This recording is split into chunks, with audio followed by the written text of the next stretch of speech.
যে আজকে আমরা অবস্ট্রাক্টেড লেবার পড়বো। আমরা এর আগের দিন ক্লাসে পড়েছিলাম প্রলং লেবার, এটারই কন্টিনিউশন একটা, যে প্রলং লেবার থেকে যদি ওই সময় আমরা প্রলং লেবারটাকে ম্যানেজ করতে না পারি ঠিক মতো, তাহলে কিন্তু সেখান থেকে আবার অবস্ট্রাক্টেড লেবার হতে পারে।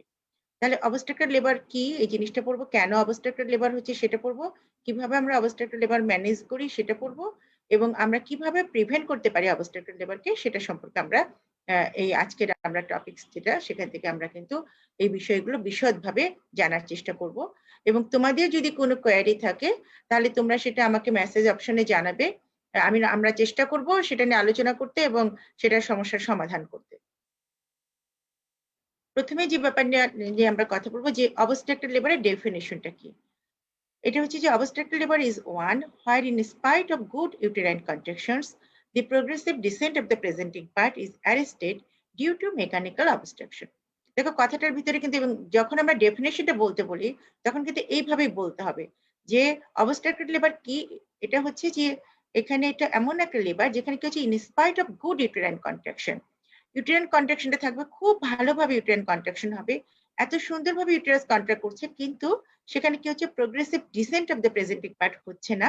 এবং এটা কি হচ্ছে, কেন ডিসেন্ট হচ্ছে না, কোনো কারণে, যে কারণটিকে মেকানিক্যাল কোনো অবস্ট্রাকশন হওয়ার জন্য ডিসেন্ট হচ্ছে না। তাহলে আমরা কি জানি, আমরা জানি যে একটা লেবারের কি হতে হবে, তিনটা জিনিস কিন্তু ঠিক মতো হতে হবে, তাহলে লেবারটা হবে। একটা হচ্ছে সার্ভিক্সের ডাইলেটেশন হতে হবে, ডিসেন্ট হতে হবে এবং ইউটেরাইন কন্ট্রাকশন হতে হবে। তাহলে এখানে ইউটেরাইন কন্ট্রাকশন আছে, সার্ভিক্স ডাইলেটও করছে, কিন্তু হেড ডিসেন্ট হচ্ছে না, তাহলে সেক্ষেত্রে আমাদের অবস্ট্রাক্টেড লেবার হচ্ছে। This may result either due to factors in the fetus or in the birth canal or both. কি কি কারণ হতে পারে, বাচ্চার হতে পারে কোনো সমস্যা, হতে পারে বার্থ ক্যানেলের কোনো সমস্যা, অথবা বার্থ ক্যানেল এবং বাচ্চা দুটোরই কোনো সমস্যা আছে সেজন্য এরকম হতে পারে। So that further progress is almost impossible without assistance. ঠিক আছে। ইনসিডেন্টস কি, in the developing countries the prevalence is about 1 in 2% in the referral hospital. এবং এটা কি হয়, রেফারেল হসপিটালে তো বাসায় হয়তো অনেক সময় ট্রায়াল দেওয়া হয়, হচ্ছে না ডেলিভারি, তখন এগুলো রেফারেল হাসপাতালে আসার পরে ডেলিভারি করতে হয়।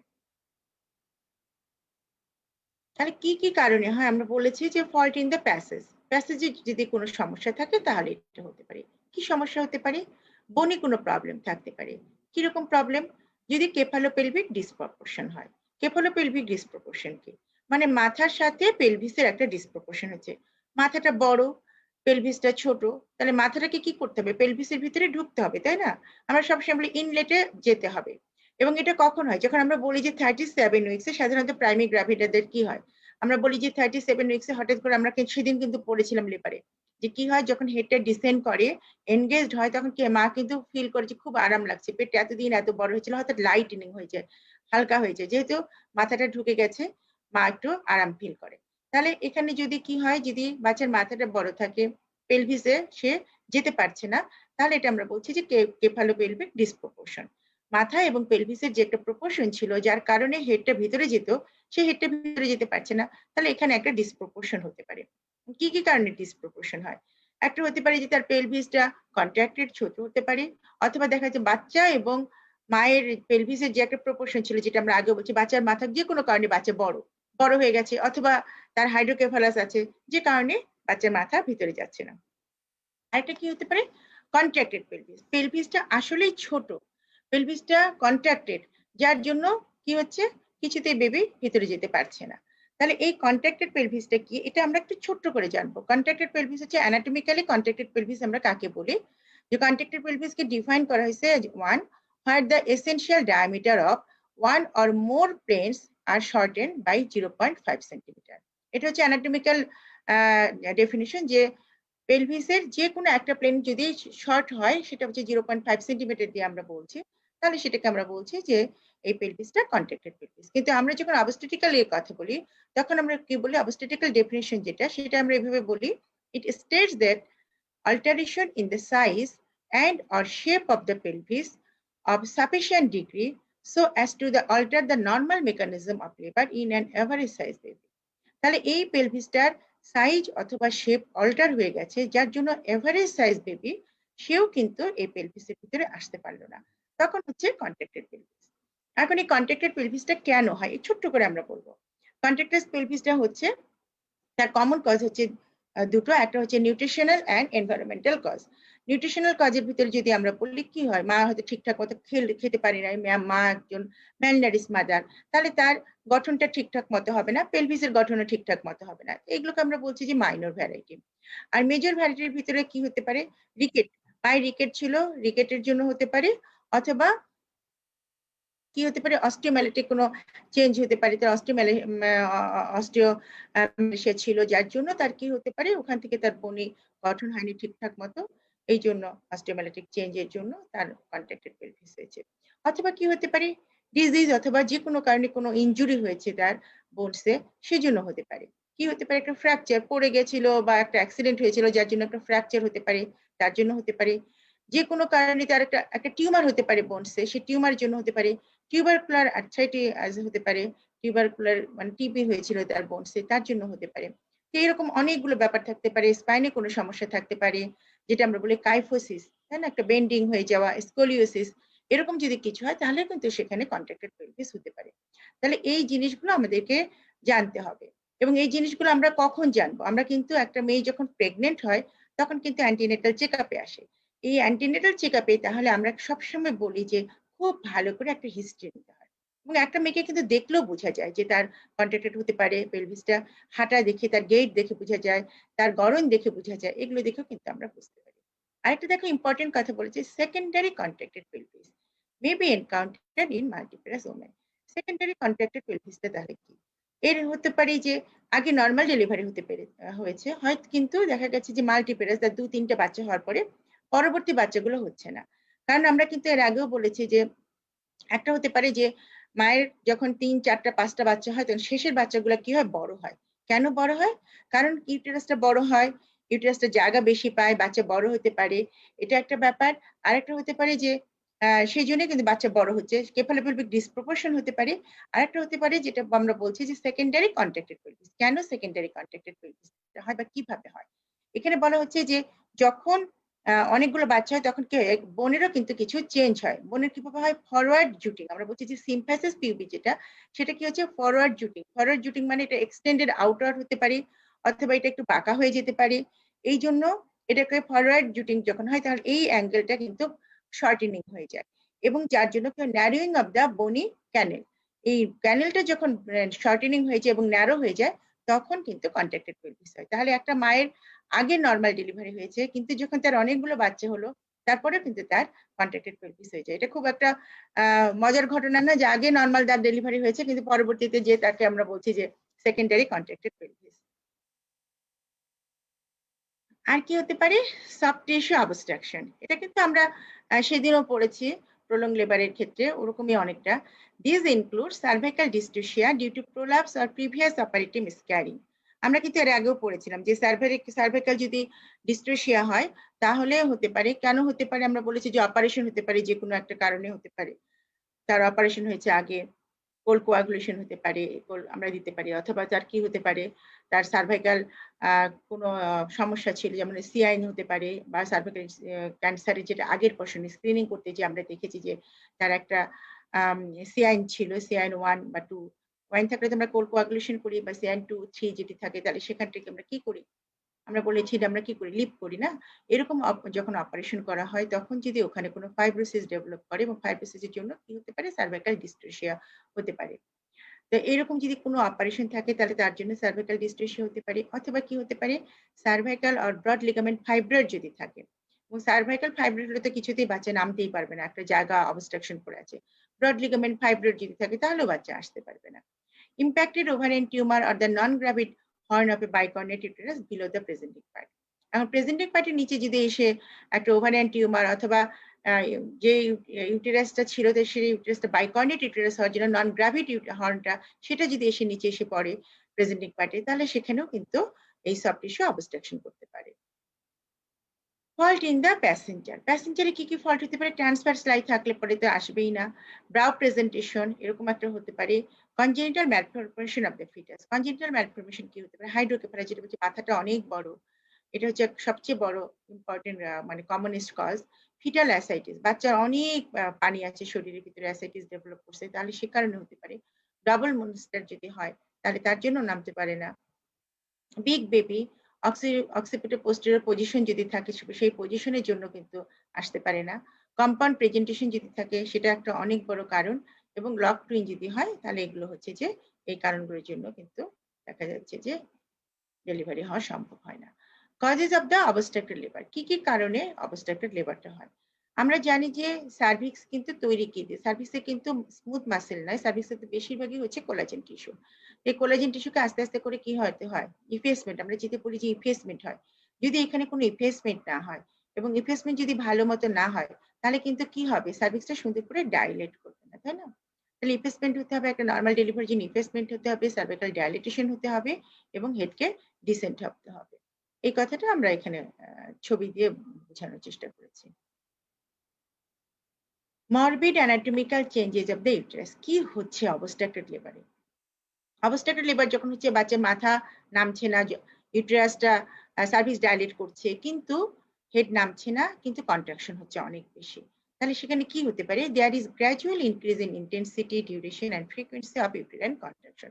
তাহলে গ্র্যাজুয়াল মানে যে ইউটেরাইন কন্ট্রাকশন ছিল সেটা কিন্তু আস্তে আস্তে কি হচ্ছে, বৃদ্ধি পাচ্ছে, তার ইন্টেন্সিটিও বাড়ছে, ডিউরেশনও বাড়ছে এবং ফ্রিকোয়েন্সিও বাড়ছে।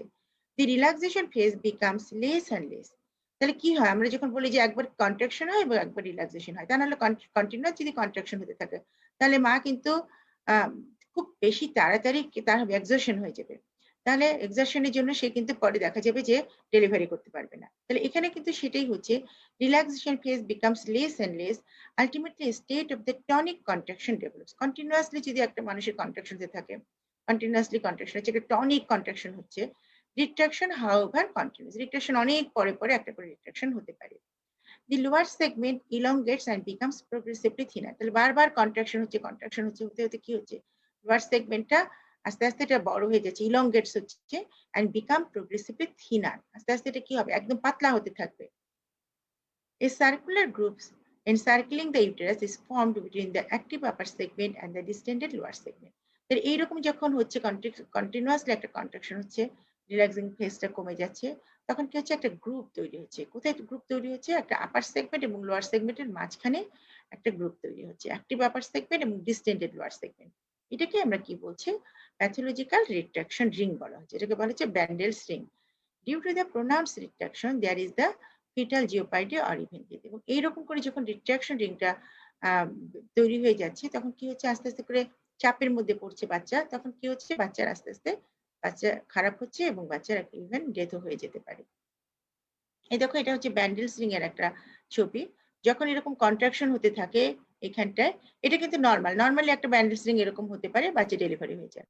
কিন্তু মরবিড যেটা প্যাথোলজিক্যাল, সেটাতে কি হচ্ছে, সেটাতে এইরকম একটা ব্যান্ডেলস রিং ডেভেলপ করতেছে, একদম আপার সেগমেন্ট এবং লোয়ার সেগমেন্টের মাঝখানে। এবং লোয়ার সেগমেন্টে কি হচ্ছে, আস্তে আস্তে এটা তো কন্টিনিউয়াসলি কন্ট্রাকশন হতে হতে এটা আস্তে আস্তে ইলংগেটেড হচ্ছে এবং থিনিং আপ হয়ে যাচ্ছে।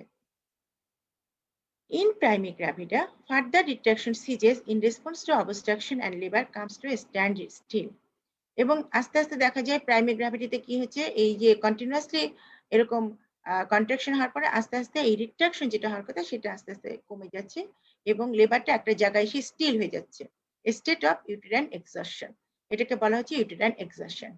আর এটা কিন্তু কিছু হচ্ছে, কারণ ওখানে কিন্তু কি হয়, প্রাইমারি গ্র্যাভিটিতে মাসকুলার যে মাসেল থেকে ইউটেরাসে সেটা কিন্তু অত বেশি থিনিং হয় না, তাই না, প্রাইমারি, তার আর এর আগে লেবারে জানি এটা ফার্স্ট, সেই জন্য এটা কিন্তু এইভাবে থেকে যায় এবং এটাকে বলা হয় uterine exertion. Contractions may recommence after a brief period of rest with renewed vigor. But in multipara, retraction continue করে with progressive circumferential dilatation and thinning of the lower segment. কিন্তু মাল্টিপ্লাতে কিন্তু কি হচ্ছে, রিট্রাকশন হচ্ছে, কন্ট্রাকশন এবং retraction হচ্ছে, যার জন্য কি হচ্ছে, একটা প্রোগ্রেসিভ সার্কামফারেন্সিয়াল ডাইলেটেশন হচ্ছে and thinning of the lower segment and progressive rise of the banded string, এবং ব্যান্ডেড স্ট্রিং ডেভেলপ করছে এবং এটা প্রোগ্রেসিভলি বড় হচ্ছে, moving nearer and nearer to the umbilicus and ultimately the lower segment rupture. এই banded স্ট্রিংটা আস্তে আস্তে উপরের দিকে উঠছে এবং কি হচ্ছে, সময় দেখা যায় যে লোয়ার সেগমেন্টটা রাপচার করছে।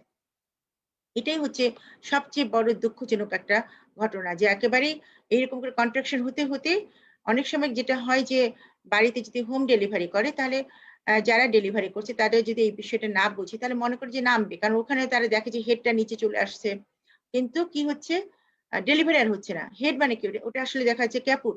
বাচ্চা তো নামতে পারছে না। ক্যাপুট হয়ে আস্তে, আস্তে ক্যাপুটটা বড় হচ্ছে। কিন্তু ডেলিভারি হচ্ছে না। কিন্তু ওরা অপেক্ষা করে মনে করে আবার হবে, হবে, হবে। এই যে অপেক্ষা করতে থাকে এদিকে ব্যান্ডেল স্ট্রিং ডেভেলপ করছে এবং লোয়ার সেগমেন্টে থিনিং হচ্ছে। আল্টিমেটলি কি হয়? রাপচার হয়ে যায় ইউটেরাসটা। ক্লিনিক্যাল ফিচার কি পাবো আমরা? Patient is in অ্যাগনি from continuous pain and discomfort and becomes restless. স্বাভাবিকভাবেই একটা পেশেন্ট যে সে কিন্তু অ্যাগনি হবে, কোথায় হবে? কেন অ্যাগনি হবে? কন্টিনিউয়াসলি পেইন হচ্ছে, ডিসকমফোর্ট হচ্ছে এবং become restless. Features of exhaustion, dehydration, and ketoacidosis are evident of general examination. এই যে কন্টিনিউয়াসলি একটা মার যদি এইরকম হতে পারে তার ডিহাইড্রেশন হবে এবং আস্তে, আস্তে কি হবে? তার ডিহাইড্রেশন হয়ে মেটাবলিক অ্যাসিডোসিস ডেভেলপ করবে। টেম্পারেচার বেড়ে যাবে। র‍্যাপিড হবে, ম্যাটারনাল পালস বেড়ে যাবে। টাং ড্রাই হয়ে যাবে, ক্র্যাকড লিপ, অ্যাসিডেন্ট ব্রেথ পাওয়া যাবে। তারপরে কি হবে? আমরা যখন অ্যাবডোমেন প্যালপেট করব তখন কি হবে? এই কথাগুলো কিন্তু খুব ম্যাটারনাল পালস বেড়ে যায় এবং একেবারেই শুকনা হয়ে যায়। ড্রাই টাং, মা ঠোঁট-টোট শুকায় গেছে, একেবারে তার মুখের কাছে আসলে পরে একদম অ্যাসিডেন্ট ব্রেথ পাওয়া যাচ্ছে। এটা কিন্তু শুনতে চাই। কিরকম মায়ের মুখের কাছে আসলে তোমরা কি কোনো ব্রেথ পাও? কোনো গন্ধ পাওয়া যায়? তখন এই কথাটা বলতে যে অ্যাসিডেন্ট ব্রিথিং হবে তার। অ্যাসিডেন্ট ব্রেথ পাওয়া যায়। এরকম একটা মানে আসলেই মুখের কাছে দেখবে যে একটা অন্যরকম ইয়ে হয়, স্মেল আসে। অ্যাবডোমিনাল এক্সামিনেশন যখন করা হয় তখন কি হবে? Abdominal palpation reveals upper segment is hard and tender. উপরে হাত দিলে একেবারে শক্ত হয়ে থাকে, হার্ড, টেন্ডার। লোয়ার সেগমেন্টে হাত দিলে distended and tender. Frequent strong uterine contraction with no relaxation in between contraction. তাহলে এটাকে বলা হচ্ছে টিটানিক কন্ট্রাকশন। কন্টিনিউয়াসলি কন্ট্রাক্ট হতে, হতে একদম ইউটেরাসটা শক্ত হয়ে গেছে। Rising contraction ring is seen and felt as an oblique group across the abdomen. Fetal parts cannot be felt easily. এখন কথা হচ্ছে যে এই যে আমরা বলছি অবস্ট্রাক্টেড লেবার, এখন তোমাদেরকে এগুলো ছবি দেখেই শিখতে হবে। ইউজুয়ালি এখন এই অবস্ট্রাক্টেড লেবার অত বেশি পাওয়া যায় না, কারণ এত বেশি মানুষজনের ভিতরে সচেতনতা বেড়েছে কিছুটা হলেও, এবং এই যারা স্কিল বার্থ অ্যাটেন্ডেন্ট যে আমরা বলি যে ট্রেনিং দেওয়া হচ্ছে যাদেরকে, এবং সিস্টার যারা বাসায় ডেলিভারি করতে যায়, এখন তো মানুষের ভিতরে কিছুটা হলেও সচেতনতা বেড়েছে। যখন দেখে যে না হচ্ছে না, একেবারেই যারা মনে করে যে না হাসপাতালে যাবোই না, হাসপাতালে গেলে পরে মনে হয় সিজার করে ফেলবে। সুতরাং বাসায় বসে যেভাবেই হোক টেনে হেঁচড়ে বাচ্চা বের করতে হবে। এরকম মানসিকতা যাদের থাকে তাদের বেলায় দেখা যাবে এরকম অবস্থা, একটা লেবার হয়ে মা এবং বাচ্চা দুজনেই খারাপ হয়ে গেছে। কিন্তু যেহেতু মানুষের ভিতরে কিছুটা হলে সচেতনতা বেড়েছে, তারা যেটা করে যে এরকম একটা সমস্যা হলে যখন বোঝে যে না হবে না, তখন নিয়ে আসে হাসপাতালে। তো এই সময় যদি তোমরা এইরকম কেস দেখতে পারো, যদিও এটা খুবই মানে এখন এতটা পাওয়া যায় না। আমাদের সময় আমরা এরকম কেস হর হামেশাই পেতাম যে এরকম ডেলিভারি ট্রায়াল দিয়ে বাসায় হলো না, এরকম একটা ব্যান্ডেল স্লিং নিয়ে চলে আসছে, ব্লাডার একদম পেটের উপরে। এর আগেও মনে হয় আমি বলেছি, কিছুতেই মানে ইনসিশন দেওয়া যায় না, কারণ ব্লাডার একেবারে ফুল মানে উপরে উঠে গেছে, আপার সেগমেন্টের কাছাকাছি চলে এসেছে, একটা অ্যাবডোমিনাল অর্গান হয়ে গেছে। তো এইরকম একটা সমস্যা নিয়ে তখন কিন্তু সার্জনদেরও একটা বিপদ হয়ে যায়। কিভাবে সে ব্লাডার ইভাকুয়েট করবে? ব্লাডার ইভাকুয়েট করা যায় না, ক্যাথেটার করা যায় না, কোনো কিছু করা যায় না। তো এই এই স্কিলনেসটা হচ্ছে খুব বেশি জরুরি, এবং এটা হচ্ছে দেখার দরকার। না দেখলে পরে কিন্তু এই জিনিসগুলো বোঝা যায় না। তো rising retraction ring is seen and felt as an oblique group across the abdomen. Fetal parts cannot be felt easily. আর যদি রাপচার হয়ে যায়, এটা তো আলাদা একটা ব্যাপার। রাপচার হয়ে গেলে তখন কিন্তু হাত দিলেই বোঝা যায় যে হ্যাঁ, ফিটাল পার্টস গুলো বোঝা যায়। ফিটাল পার্টস ক্যানট বি এত টনিক্যালি অবস্ট্রাক্টেড লিভার টনিক্যালি হার্ড হয়ে থাকে, সুতরাং আলাদা করে কিন্তু ফিটাল পার্টস বোঝা যায় না। Fetal heart sound absent or show fetal distress.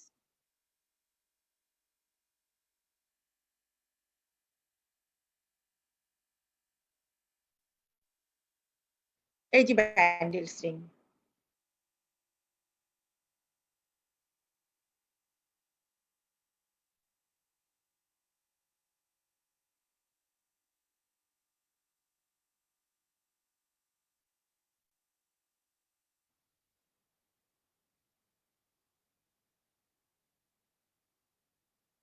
আচ্ছা, তোমরা শুনতে পাচ্ছ তো?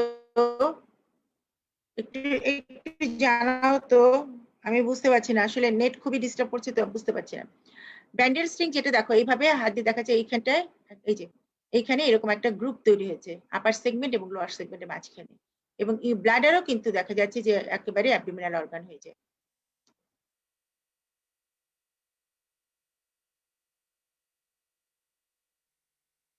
আচ্ছা, ভ্যাজানাল এক্সামিনেশন যখন আমরা করব তখন কি পাবো? Vulva is edematous, vagina is hot and dry, cervix is fully or partially dilated, edematous and hanging, the membrane ruptured, head shows excessive molding and large scapula, the cause of obstruction can be detected. তাহলে কি হবে? ভালভাটা একেবারে, আর যেহেতু এটা বাসায় যদি trial দেয় তাহলে কি হয়? অনেকবার করে হ্যান্ডলিং করার জন্য ভালভাটা ইডিমেটাস হয়ে যায়। কোনো লাইকার টাইকার কিচ্ছু পাওয়া যায় না, যার জন্য ভ্যাজানাটা কি হচ্ছে? Hot, dry, cervix fully or partially dilated থাকতে পারে, ইডিমেটাস থাকতে পারে, হ্যাঙ্গিং হতে পারে। Membrane usually membrane ruptured, head shows excessive moulding and large scapula. আমি যেটা বললাম যে কি হয় এক্ষেত্রে, যে আমরা যখন এরকম ক্ষেত্রে সিজার করতে বলি অনেক সময় এই যে লার্জ একটা ক্যাপুট হলে কি হবে? তার সামনে তো মাথায় চুল দেখা যায়। তো এরকম যখন দেখা যায় তখন পেশেন্ট পার্টি মনে করে যে মাথা ঠিকই বের হয়ে আসছিল, কিন্তু ডাক্তাররা ইচ্ছা করে সি সেকশন করেছে। তাহলে যে কথাটা এই ক্ষেত্রে বলা খুবই জরুরি, অনেক ক্ষেত্রেই মানুষ অনেক কিছুই বোঝে না। একদম গ্রাম থেকে আসে যারা, তারা কিন্তু অনেক কিছু বোঝে না, এগুলো বুঝতেও চায় না। তো যে কথাটা হচ্ছে বারবার তাদেরকে মোটিভেট করতে হবে, কাউন্সেলিং করতে হবে যে দেখেন এই অবস্থায় এরকম সমস্যা, একেবারে অবস্ট্রাকটিভ লেবারে দেখলেই বোঝা যাবে একদম ভালভা ইডিমেটাস, ভ্যাজানা হট, ড্রাই, একেবারে শুকনা হয়ে থাকে।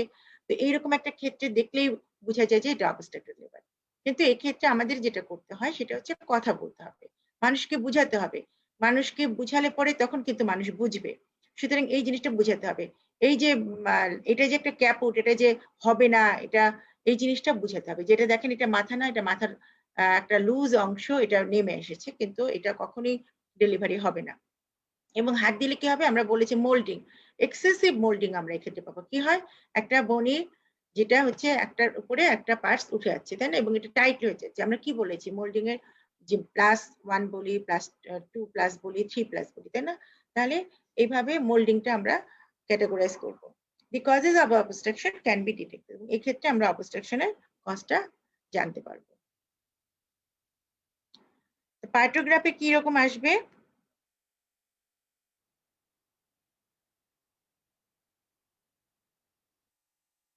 পার্টোগ্রাফি যেটা হবে সেটা হচ্ছে যে পার্টোগ্রাফির ছবিটা মানে একটু ঝাপসা, দেখা যাচ্ছে না পরিষ্কার। দেখো এখানে পার্টোগ্রাফির ছবিটা, এখানে কি হচ্ছে? ইউটেরাইন কন্ট্রাকশনটা কি রকম, ইউটেরাইন কন্ট্রাকশন দেখো কি সুন্দর করে ইউটেরাইন কন্ট্রাকশন হচ্ছে। আমরা কি বলি? 10 মিনিটে 3টা কন্ট্রাকশন হতে হবে, তাই না? এবং এটা কি করবে? 40 সেকেন্ডের বেশি সময় স্টে করবে।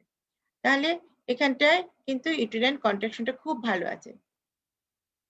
আর এখানটায় আমরা দেখছি যে হ্যাঁ, এটা কিন্তু যাচ্ছিল যে এখানটা আর এটা আর প্রোগ্রেস করে নাই। দেখো সার্ভাইকাল ডাইলেটেশন এবং ডিসেন্ট। তাহলে এইরকম একটা ছবি দেখলে বোঝা যাবে যে এটা হচ্ছে পার্টোগ্রাফ অফ অবস্ট্রাক্টেড লেবার।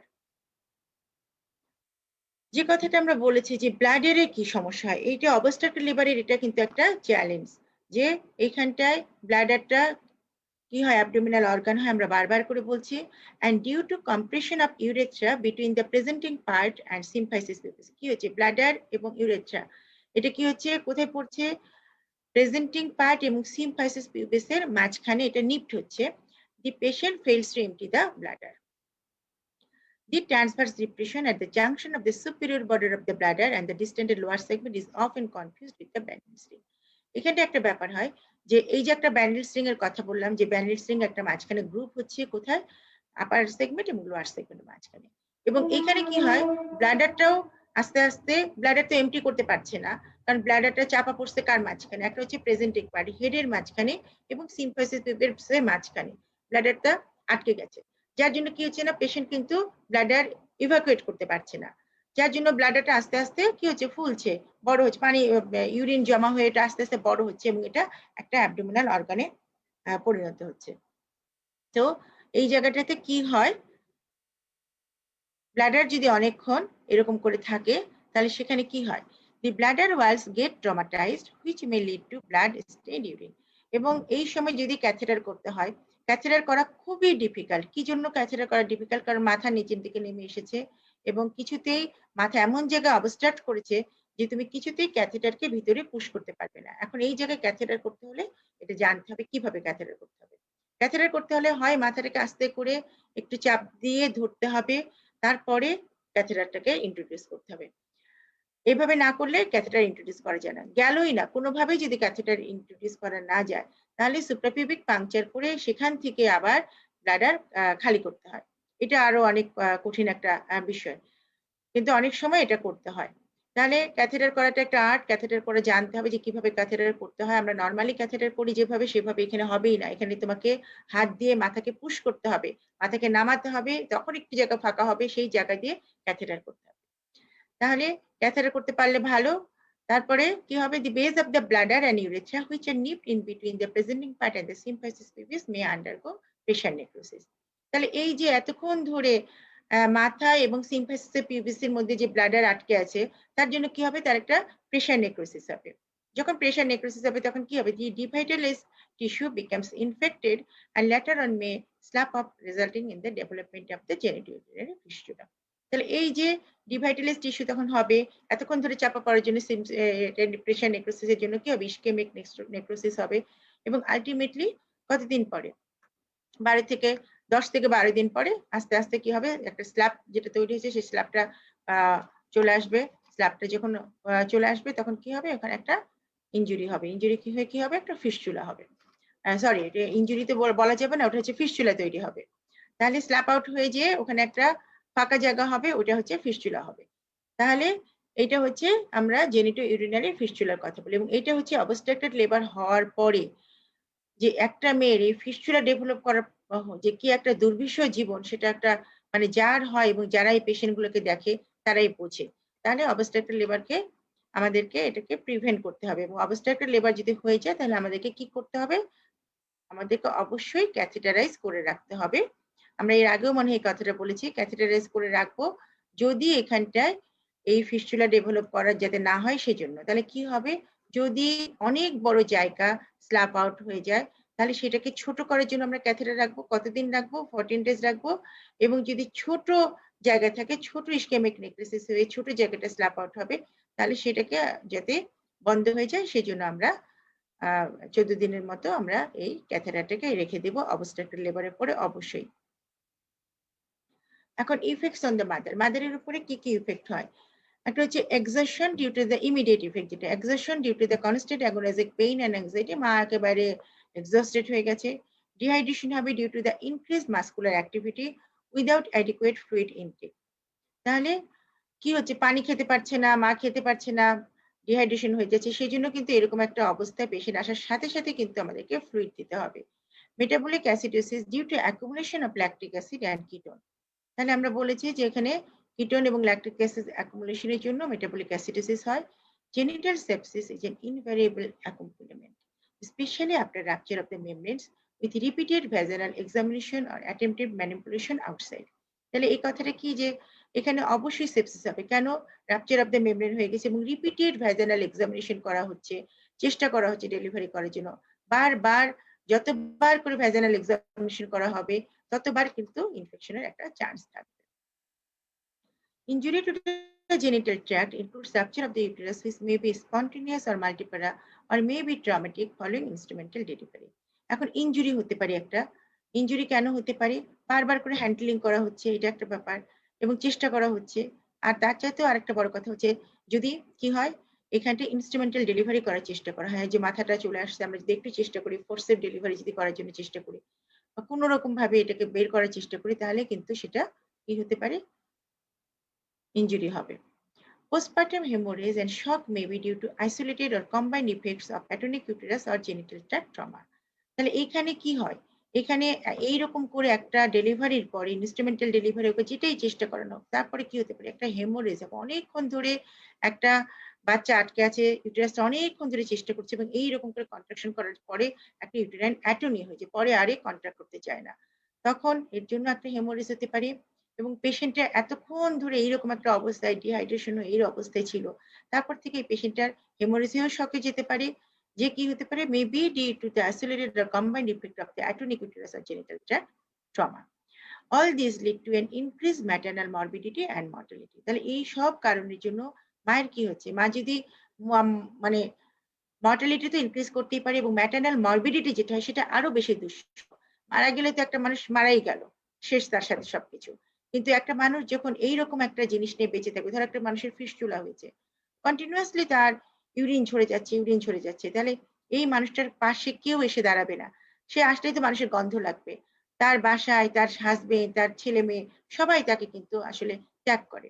কি একটা দুঃসহ জীবনযাপন করে, এটা আসলে মানে মানবেতর জীবনযাপন। তার কাছে কেউ আসছে না এবং আল্টিমেটলি তাদেরকে বাসা থেকে বের করে দেয়। কারণ একটা মানুষের যখন কন্টিনিউয়াসলি ইউরিন ঝরতে থাকে তাহলে তো তার কাছে তখন কেউ আসতে পারে না। ঘরের তার জায়গা হয় না। তাকে দেখা যায় মানুষজন বাইরে বের করে দিয়েছে। এবং এই অপারেশন গুলো কিন্তু খুবই কমপ্লিকেটেড। এই যে অবস্ট্রাকটেড লেবার হওয়ার পরে যে অপারেশন গুলো জায়গা পাওয়া যায় না, ছোট্ট একটু জায়গা, সেই জায়গা দিয়ে অপারেশন করা খুবই একটা কঠিন ব্যাপার। কোনো সময় একবার এই জায়গায় ২ বার ৩ বারও তাদেরকে কিন্তু অপারেশন করতে হয়। তো যতবার করে করতে হবে ততবার ফাইব্রোসিস ডেভেলপ করে এবং চান্সটাও তার কিন্তু ভালো হবার চান্সটাও কমে যায়। তো তোমরা জানো যে আমাদের এখানে কিন্তু অপারেশন হয়। আমাদের একজন ম্যাডাম এই অপারেশন করেন, খুব ভালো। অনেকেই করেন আমাদের। কিন্তু উনার একটা ফিস্টুলা হাসপাতালও আছে। ওখানে উনি ফিস্টুলা বিনা পয়সায় কিন্তু আমাদের সাইবা ম্যাডাম বিনা পয়সায় কিন্তু এই ফিস্টুলা পেশেন্টদের দেখেন এবং অপারেশন করেন। এটাও তোমাদের একটু জানা দরকার। আর রিমোট কি হয় এটা আমরা বলছি যে জেনিটোইউরিনারি কমন রেক্টোভাজিনাল ফিস্টুলা হয় হতে পারে এবং এই যে এই টানাটানি করে ডেলিভারি যদি আল্টিমেটলি হয় তাহলে সেখান থেকে কি হতে পারে, ভ্যাজানাল অ্যাট্রেসিয়া হতে পারে, ভ্যাজানা একসাথে অ্যাপোজড হয়ে যেতে পারে। Secondary amenorrhoea following hysterectomy due to rupture or due to Sheehan syndrome. এবং এই সেকেন্ডারি অ্যামোনিয়া এখান থেকে ডেভেলপ করতে পারে, কারণ অনেক আমরা বলছি যে পিপিএস ডেভেলপ করতে পারে, পিপিএস হওয়ার পরে পরবর্তী দেখা যায় যে শিহান সিনড্রোম ডেভেলপ হচ্ছে। আর তারপরে এখান থেকে আবার কি হতে পারে, এরকম একটা অবস্থাতে আমাদেরকে কি রাপচার যদি হয়ে যায় তাহলে সেক্ষেত্রে আমাদেরকে হিস্টেরেক্টমি করতে হয়। তাহলে হিস্টেরেক্টমি করলে তো পেশেন্টের আর পিরিয়ডই হবে না।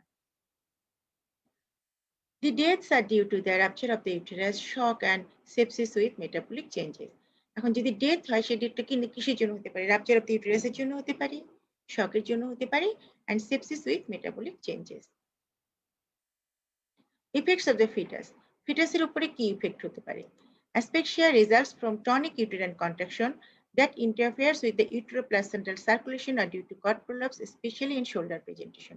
Asphyxia results from the tonic uterine contraction, যেটা কি করে, ইন্টারফেয়ার করছে ইউটেরোপ্লাসেন্টাল সার্কুলেশনে, or due to cord prolapse হতে পারে, স্পেশালি ইন দা, যদি শোল্ডার প্রেজেন্টেশন থাকতো তাহলে সেখানে দেখা যেত যে cord prolapse হতে পারে।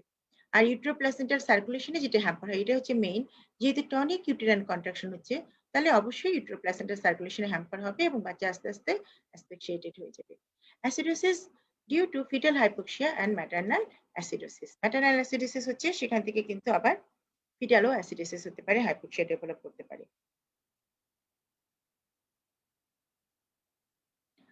Intracranial hemorrhage is due to supermolding of the head leading to tentorial tear or due to traumatic delivery. তাহলে ইন্টারক্রানিয়াল হেমোরেজ হতে পারে কি হচ্ছে, আমরা বারবার করে বলছি যে মোল্ডিং হচ্ছে, সুপার মোল্ডিং হচ্ছে হেডের, সেখান থেকে টেন্টোরিয়াল টিয়ার হতে পারে, অথবা ডেলিভারি করার জন্য যদি আমরা ইনস্ট্রুমেন্টাল কোনো ডেলিভারি চেষ্টা করি তাহলে সেখান থেকে আবার কি হতে পারে, ট্রমা হতে পারে, ইনফেকশন হতে পারে। All this lead to the increase perinatal loss.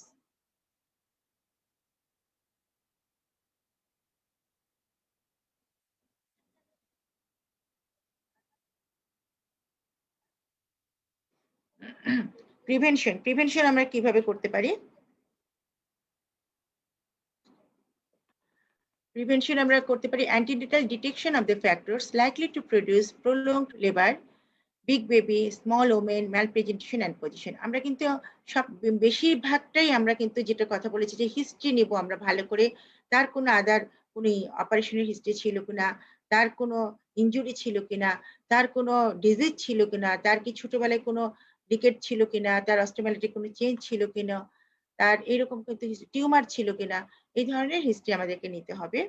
এবং তারপরে আমরা কি দেখতে পারি, একটা বাচ্চাটা বড় হচ্ছে কিনা, ডায়াবেটিক উইমেন কিনা সেই হিস্ট্রিটা আমরা নেব, দেখবো মেয়েটা ছোট কিনা, স্মল কিনা সেটা দেখতে পাবে, এবং তার ম্যাল প্রেজেন্টেশন এবং ম্যাল পজিশন আছে কিনা সেটা আমাদেরকে কিন্তু অ্যান্টিনেটালি আমাদেরকে দেখতে হবে। তাহলে অ্যান্টিনেটালি কিন্তু আমরা অনেক কিছু দেখে কনফার্ম হতে পারি যে তার কোনো সমস্যা আছে কিনা, সেটা কিন্তু আমাদেরকে তখনই এই জিনিসটা জানতে হবে। আর ইন্টারনেটালি আমরা কি করতে পারি, continuous vigilance, use of partograph and timely intervention of a prolong labour due to mechanical factors can prevent obstructed labor. তাহলে এই যে ইন্টারনেটালি আমরা যে বারবার করে বলছি যে পার্টোগ্রাফের ইউজটা করতে হবে, পার্টোগ্রাফের ইউজটা যদি আমরা ঠিক মতো করতে পারি, timely intervention of A prolonged labor due to mechanical factors can prevent obstructed labor. তাহলে পার্টোগ্রাফের রোল অনেক, পার্টোগ্রাফের রোল হচ্ছে অসাধারণ। আমরা যদি প্রথম থেকে পার্টোগ্রাফ করতে পারি তাহলে কিন্তু আমরা এই ডেলিভারির সময় আমরা কিন্তু মাঝপথেই যদি বুঝতে পারি যে না এটা হবে না, এটা অন্যদিকে চলে যাচ্ছে, নর্মাল ডেলিভারি হওয়ার সম্ভাবনা নাই, তাহলে কিন্তু সেই ক্ষেত্রে আমরা ডিসিশন নিব, ডিসিশন নিয়ে পার্টির সাথে কথা বলবো, বলে কিন্তু সেখান থেকে আমরা সি সেকশনে চলে যাব, তাই না? যেভাবে আমরা ডেলিভারিটা করতে হবে, সেখানে নর্মাল ডেলিভারি হচ্ছে না, তাহলে তো আমাকে সিজারিয়ান সেকশনে যেতে হবে, এটা বুঝে বলতে হবে পার্টিকে। তাহলে সেক্ষেত্রে কিন্তু আমরা এই obstructed laborটা, prolonged laborটা প্রিভেন্ট করতে পারি। Failure in progress of labor in spite of good uterine contraction for a responsible period 2 to 4 hours is an impending sign of the obstructed labor. দেখো এখানে কি বলছে যে ইউটেরাইন কন্ট্রাকশনটা যদি খুব ভালো থাকে তারপরেও প্রোগ্রেস হচ্ছে না, আমরা কিন্তু প্রোগ্রেস কিন্তু এটা মেজার করি।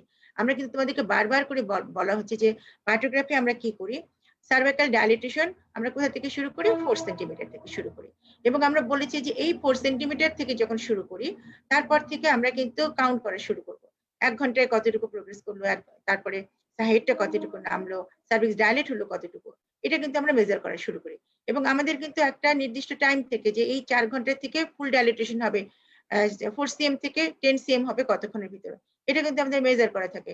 এই টাইমের ভিতরে যদি প্রোগ্রেস না করে তাহলে কিন্তু আমাদেরকে বুঝতে হবে যেটা হয় প্রলংড হচ্ছে অথবা আলটিমেটলি এটা অবস্ট্রাক্টেড হবে। তাহলে পার্টোগ্রাফের ইউজ যে কত বড় একটা ইম্পর্টেন্ট ব্যাপার, এবং পার্টোগ্রাফ যদি ইউজ যে করবে, একটা ছোট মানুষ, একজন তোমরা যখন পাশ করে ইন্টার্ন করছো তখনই যখন দেখবা যে পার্টোগ্রাফটা তোমরা ইউজ করছো এবং সাথে সাথে একটা মেয়ে নর্মাল লেবারে কি হচ্ছে এটা দেখতে পাচ্ছি, তোমরাই কিন্তু ডায়াগনোসিসটা করতে পারবে যে না এটা হবে না। সুতরাং অবশ্যই এখন থেকে মাথার মধ্যে দিতে হবে যে আমাদেরকে অবশ্যই পার্টোগ্রাফ ইউজ করতে হবে। এখন এইরকম অবস্থায় একটা পেশেন্ট আসার পরে আমরা কি করবো, অ্যাকচুয়াল ট্রিটমেন্ট আমার কি হবে? The underlying principles that to relieve the obstruction at the earliest by safe delivery procedure. তাহলে আমাকে প্রথম কাজ যেটা করতে হবে যে এই ডেলিভারিটা আমাকে করতে হবে, একটা সেফ ডেলিভারি করতে হবে এবং রিলিভ করতে হবে এই অবস্ট্রাকশন এট দ্য আর্লিয়েস্ট, খুব তাড়াতাড়ি আমাকে এই অবস্ট্রাকশনটা রিলিভ করতে হবে by a safe delivery procedure. এখন এই ডেলিভারি প্রসিডিউরটা আমি কি করতে পারি সেটা আমাদের পরের কথা আসবে। Two combat dehydration and ketoacidosis, এই যে মেয়েটা ডিহাইড্রেশন হচ্ছে, কিটোঅ্যাসিডোসিস হচ্ছে, এটাকে রিলিভ করতে হবে, এবং টু কন্ট্রোল সেপসিস, এবং যাতে সেপসিস পরবর্তীতে না হয় সেটাকে আমার কন্ট্রোল করতে হবে। এটা হচ্ছে আমাদের তাহলে অবস্ট্রাক্টেড লেবারে তিনটা কথা, মেইন তিনটা কথা বলতে হবে। প্রথমে হচ্ছে আমাদের প্রিন্সিপালটা কি, আমরা অবস্ট্রাকশনকে যত তাড়াতাড়ি সম্ভব আমরা অবস্ট্রাকশনকে রিলিভ করবো একটা সেফ ডেলিভারি প্রসিডিউরের মাধ্যমে। পেশেন্টের আমরা ডিহাইড্রেশন কারেকশন করবো, কিটোঅ্যাসিডোসিস কারেকশন করবো, এবং পেশেন্টের যাতে সেপসিস ডেভেলপ না করে তার জন্য আমরা সেপসিস কন্ট্রোল করার জন্য মেজার নেব। জেনারেল মেজারমেন্টে কি আসবে, ম্যানেজমেন্টে কি আসবে? Fluid electrolyte balance and correction of the dehydration and ketoacidosis are done by the rapid infusion of the Ringer's solution. At least 1 liter is to be given in running tip. এবং এই যে patient আসার সাথে সাথে এই কথাটা একদম সুন্দর করে বলতে হবে যে 1 লিটার ফ্লুইড আমি একদম রানিং দিয়ে দেবো, কোনো কথা নাই, এখানে কোনো রকম কোনো ফ্লুইড আমি কত ড্রপসে দেবো দেখবো না, 1 লিটার সলিউশন, 1 লিটার রিঞ্জার ড্রিপ আমি দিয়ে দেবো একেবারে রানিং প্রথমটা। অ্যাটলিস্ট 3 লিটার আমাকে দিতে হবে কারেকশনের জন্য। ফ্লুইড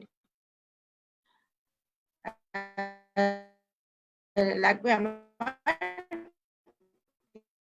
ক্লিনিক্যাল কারেকশন হওয়ার জন্য। এবং কি করব আমি, এই যে একটা ভ্যাজিনাল সোয়াব আমি নিব এবং এটা কি করব কালচার সেন্সিটিভিটির জন্য দেব।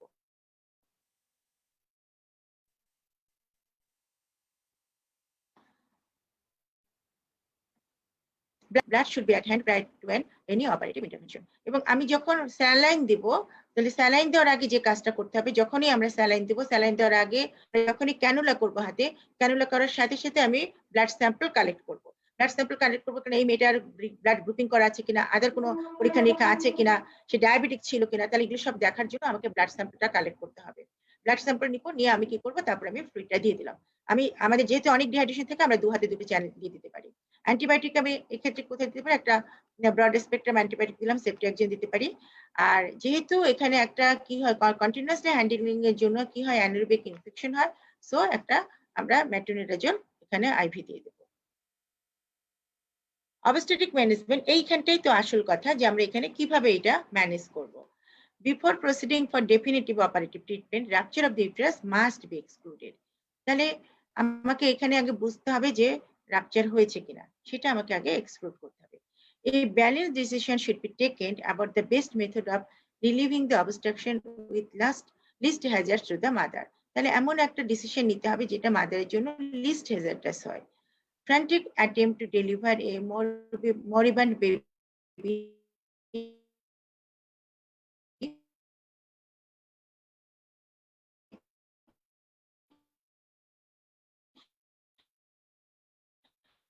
by method ignoring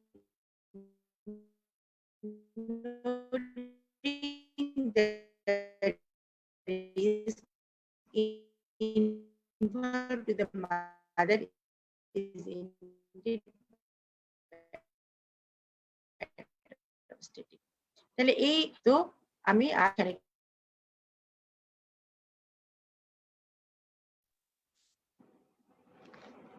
এখানে কিন্তু অপেক্ষা করার মতো কোনো সময় নাই।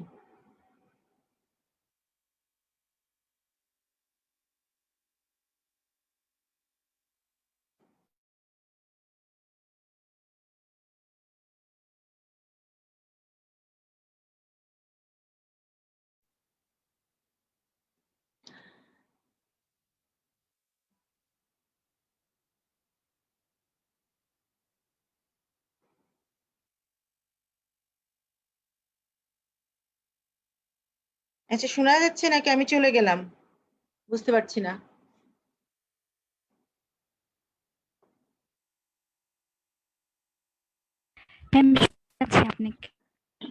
আচ্ছা, শুনতে পাচ্ছ? আচ্ছা, আমি তো আমাকে দেখতে পাচ্ছি না এখন, বুঝতে পারছি না। তাহলে আমরা এখানে ওয়েট এন্ড ওয়াচের কোনো রকম কোনো স্কোপ নাই, এবং আমরা এখানে কিছুতেই অক্সিটোসিন ইউজ করব না। অক্সিটোসিন দিয়ে ইউটেরাইন কন্ট্রাকশন কি স্টিমুলেট করার কোনো দরকার নাই, বিকজ এখানে ইউটেরাইন কন্ট্রাকশন হচ্ছে এবং ঠিকঠাক মতোই হচ্ছে। সুতরাং এই ব্যাপারটা মনে রাখতে হবে। এখন ভ্যাজাইনাল ডেলিভারি করব না কি করব সেই ব্যাপারে আমাকে ডিসিশন নিতে হবে। দি baby is ইনভ্যারিয়েবলি dead in most of the neglected cases. এই কথাটা হচ্ছে যে অনেকক্ষণ ধরে আসলে নেগলেক্টেড কেস যদি থাকে তাহলে, এবং ইউজুয়ালি দেখা যায় যে এই অবস্থায় থাকতে থাকতে বাচ্চা মারা গেছে। এখন এটা কনফার্ম হবো কি করে যে বাচ্চাটা মারা গেছে কিনা? তাহলে একটা হচ্ছে যে তুমি হার্টবিট দেখবে, হার্টবিট দেখে পাচ্ছ না, তাহলে কি করতে পারি? আর কি করতে পারি? সিটিজি করতে পারি। এখন তো বুঝাই যায় এরকম একটা কেসে সিটিজি করলে কি হবে, একদম কোনো ট্রেসিং নেবে না, একদম সোজা আসতে থাকবে, যেরকম আমরা ইসিজি করে কনফার্ম করে দিই। কারণ এটা তো আবার ডকুমেন্টও দিতে হবে। পেশেন্ট এসে পড়বে বা পেশেন্টের অ্যাটেন্ডেন্স বলবে যে বাচ্চার হার্টবিট ছিল, তারপরে তারা বাচ্চাকে মেরে ফেলেছে। তাহলে if however the head is low down and vaginal delivery is not risky, forceps extraction may be done in a living baby. তাহলে যদি নেগলেক্টেড কেসে হয়, তাহলে বাচ্চা যদি মারা যায় সেক্ষেত্রে ডিস্ট্রাকটিভ অপারেশন করতে হবে। It is the best choice to relieve the obstruction. কারণ এই ক্ষেত্রে মরা বাচ্চা সি সেকশন করার কোনো দরকার নাই, কারণ বাচ্চা মারা গেছে, এত বেশি ব্লাডার উপরে উঠে গেছে। তারপরে এইটা সিজারিয়ান সেকশন করতে যে আরেকটা সমস্যা হতে পারে যে ব্লাডার ইনজুরি হতে পারে। সেক্ষেত্রে পেশেন্ট পার্টির সাথে কথা বলে একটা ডিস্ট্রাকটিভ অপারেশন করতে হবে। আর যদি দেখা যায় যে বাচ্চা জীবিত আছে, ভালো আছে, তাহলে সেক্ষেত্রে ফোরসেপ আসলে খুবই ঝামেলা। ফোরসেপ করে কথা যতই আমরা বলি একটা খুব স্কিল না হলে, কারণ এত ড্রাই হয়ে থাকে যে সেই ক্ষেত্রে ফোরসেপ ইন্ট্রোডিউসও করা কিন্তু খুবই ঝামেলা। সেক্ষেত্রে বাচ্চা যদি লিভিং থাকে, আমাদের যদি সেক্ষেত্রে ওটি রেডি থাকে, অবশ্যই একজন স্কিল পার্সন এসে সেই ডেলিভারিটা করতে হবে। কিছুতেই এটা মানে কেবল নতুন শিখছে এরকম কোনো ডাক্তার দিয়ে কিন্তু এটা অপারেশন করা যাবে না। অবশ্যই সিনিয়র পার্সন এসে এটাকে অপারেশন করতে হবে। There is no place of internal version in obstetric labor. Obstetric labor এর ক্ষেত্রে কোনোভাবেই এখানে ইন্টারনাল ভার্সনের কথা চিন্তা করা যাবে না। After completion of the delivery and expulsion of the filled placenta, exploration of the uterus and the lower genital tract should be done to exclude uterine rupture or tear. তাহলে প্লাসেন্টা বাচ্চা delivery হয়ে গেল, placenta delivery হয়ে গেল, তাহলে কি করতে হবে? সেখানে দেখতে হবে যে ইউটেরাসে কোনো রকম কোনো ইউটেরাসের লোয়ার সেগমেন্টে যেটা সার্ভিক্স দেখতে পারি, সার্ভিক্সটা একটু আমরা ভালো করে দেখে আসবো যে সেখানে কোনো রকম কোনো ইনজুরি আছে কিনা। এবং এই বাচ্চাটা ডেলিভারির জন্য যে অনেক সময় ধরে ট্রায়াল দেওয়া হয়েছে, তাহলে কোনো লোয়ার জেনিটাল ট্র্যাক্টে কোনো ইনজুরি আছে কিনা এটা কিন্তু দেখে আসতে হবে।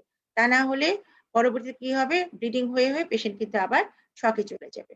যদি কোনো ইনজুরি থাকে বা সার্ভিক্সে কোনো টিয়ার থাকে তাহলে সেটাকে রিপেয়ার করতে হবে। সিজারিয়ান সেকশনের ক্ষেত্রে কি করব? If the case is detected early with good fetal condition, caesarean section gives the best result. যদি আমরা আগেই আনতে পারি, এবং এই ক্ষেত্রে হয় কি, একদম যখন দেখা যাবে যে আমরা সবসময় বলছি যেটা যে ট্যাকিকার্ডিয়া একটা ফিটাল ডিস্ট্রেস যদি হয়, তাহলে ট্যাকিকার্ডিয়ার সময় যদি বাচ্চাটা আমরা বের করতে পারি তাহলে সেই বাচ্চাটা কিন্তু সার্ভাইভাল রেটটা ভালো। কিন্তু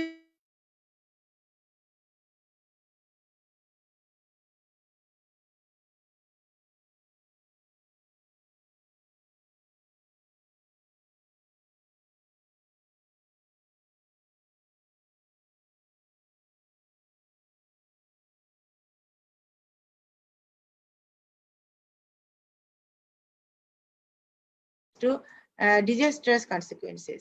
Not frequently, the baby is either delivered stillborn or dies due to the neonatal sepsis.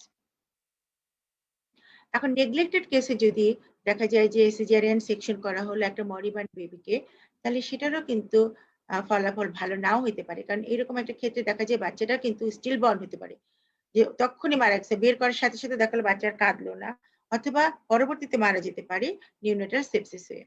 Postoperative period of the mother also becomes stormy and at times ends fatally.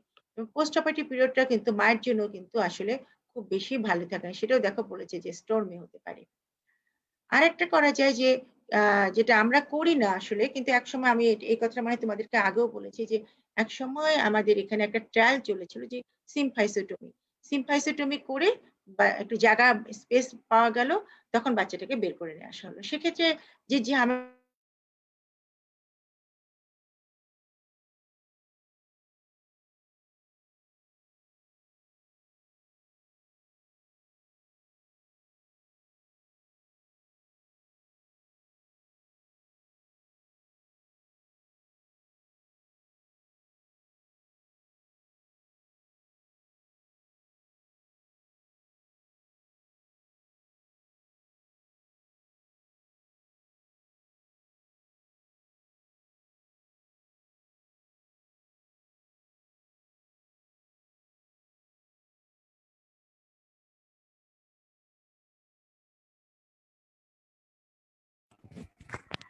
Ma'am আসসালামু আলাইকুম।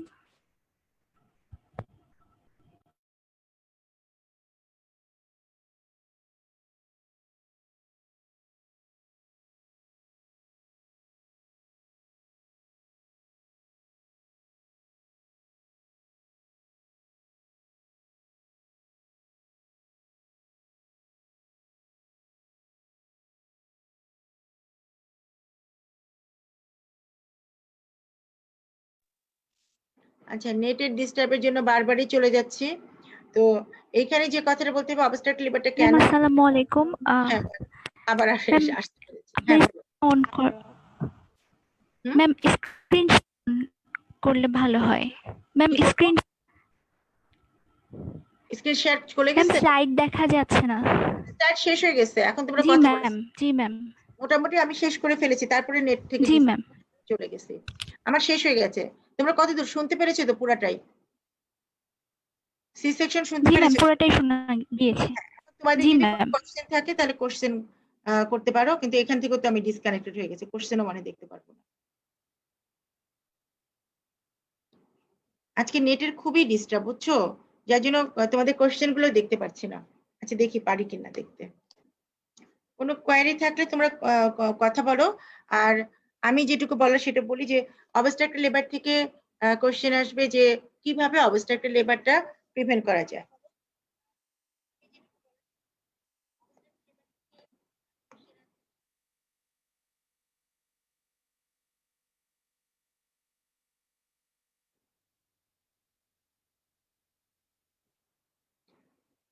যেটা বলছিলাম যে অবস্ট্রাক্টেড লেবার নিয়ে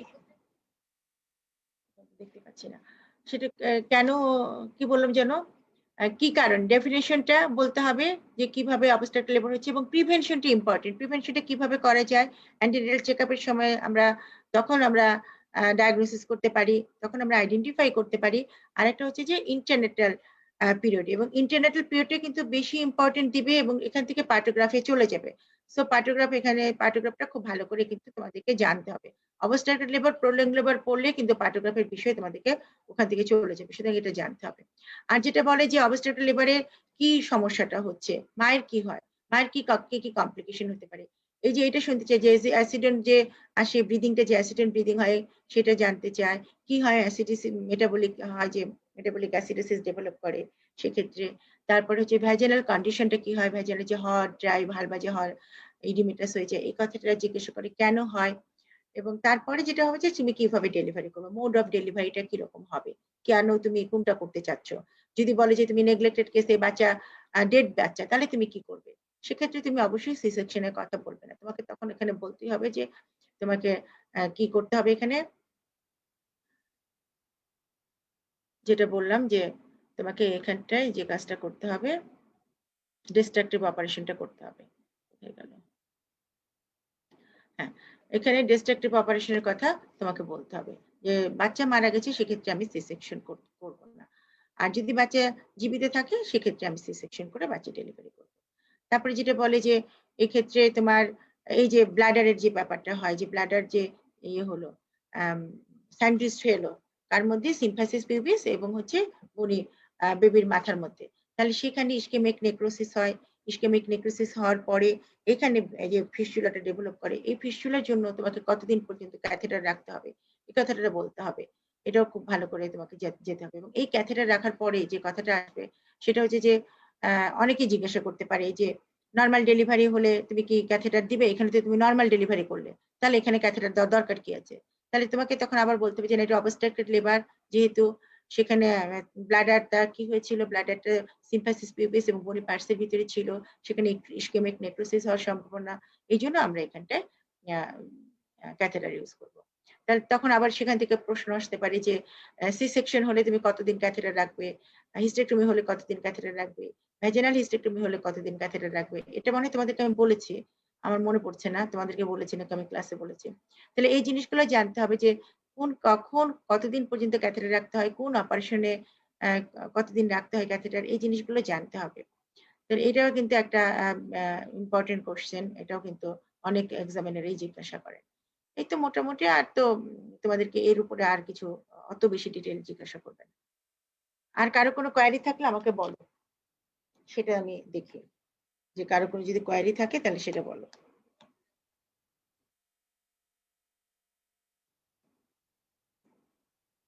যেটা সমস্যা আমার হয়েছে সেটা কিন্তু আমি তোমাদের কোনো কোশ্চেন দেখতে পাচ্ছি না, কোনো কোশ্চেন দেখতে পাচ্ছি না এবং বুঝতেও পারছি না যে কেউ কোনো আমাকে কোয়ারি করছে কিনা। যদি তোমাদের কারো কোনো কোয়ারি থাকে আমাকে জানাও, আর যদি কোয়ারি না থাকে তাহলে আমরা শেষ করি, তাই না?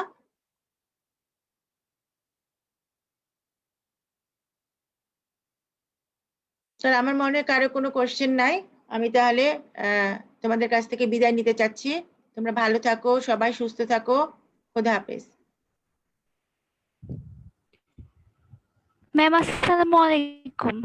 ওয়ালাইকুম সালাম। ম্যাম ভালো থাকো, ভালো থাকো সবাই।